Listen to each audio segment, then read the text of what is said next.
black cat's name? You just mentioned it the other day when we were together. Black cat Well, crossed yeah, our path. black cat and- crossing your path. Like, is no, supposed he to went be bad diagonal. luck. What does it mean if a black cat crosses your path? Well, just like anything else, it's supposed to mean bad luck. It's supposed to mean something bad is going to be happening.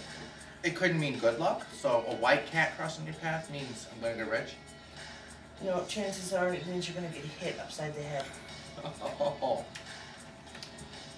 Let's move on. What about walking under a ladder? That is probably where you get a bucket of paint dumped on you. I do remember I was on top of a ladder once, and you tried walking under the ladder, and what would have happened to me in that situation?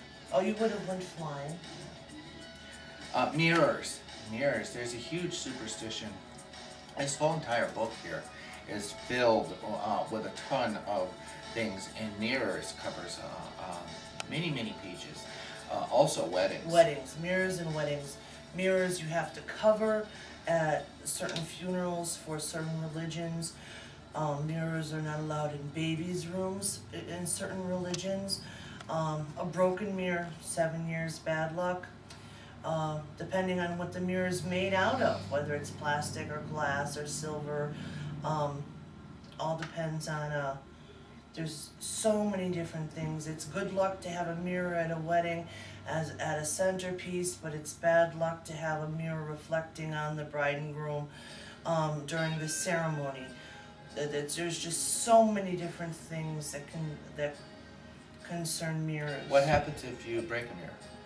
I just said you get 7 years bad luck. Oh, sorry. And a lot of people with mirrors believe that the reason why is that the mirror just captures your soul, captures a little bit of your soul instead of just repelling the image off of itself. Or it could be a portal to a different dimension.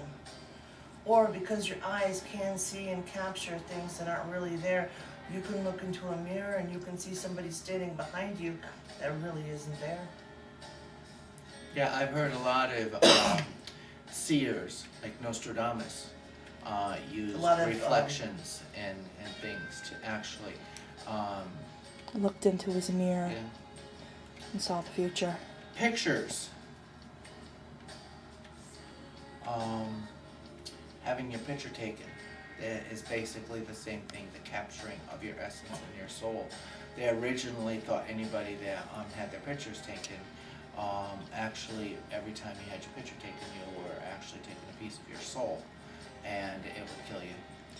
And one of those too also is that there are pictures that have been, especially in the early years when photography was brand new, you can have an underexposed or an overexposed film, not necessarily a spook, but it has happened, where they have been captured on photographs.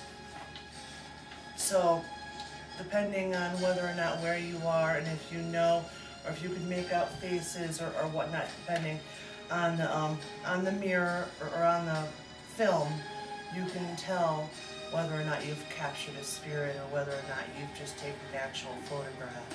I wonder what people would think when you got a picture back and the ones who are like afraid of pictures and mirrors and you had like the red eye. Well, red eye is a fairly new thing for today, Yeah. because back then they didn't even have lenses. They had the box and they had the charcoal or the gunpowder. What was that movie we watched where that person was taking? Oh, was it called like Captured or something? Shutter. Shutter. Yes. And she actually had the spirit attached to her. Yes, from her husband. Actually, there are people that actually can take photographs, and it is called Curlian photography. Am I saying that word right? Curlian photography. And I don't believe it is the equipment. I believe it is the actual person that has that power. has to the be ability able to see the spirit and be able to take a photo of the spirit on film. You're not capturing the spirit, but you're actually, that spirit is coming through for them to take their picture as proof or as verification of them still being existing in another plane. And in another movie that just recently came out, I want to say, it's called Mirrors, that plays Yes. with that fact. With Kiefer Sutherland. Yes, that's a movie I do want to see too. It's out yet? I thought it came out. It's in the theaters. Another movie that involves mirrors is Bloody Mary. Yeah. So, if you're into mirrors and you're into getting scared, those are several movies that you might want to see. Cracks.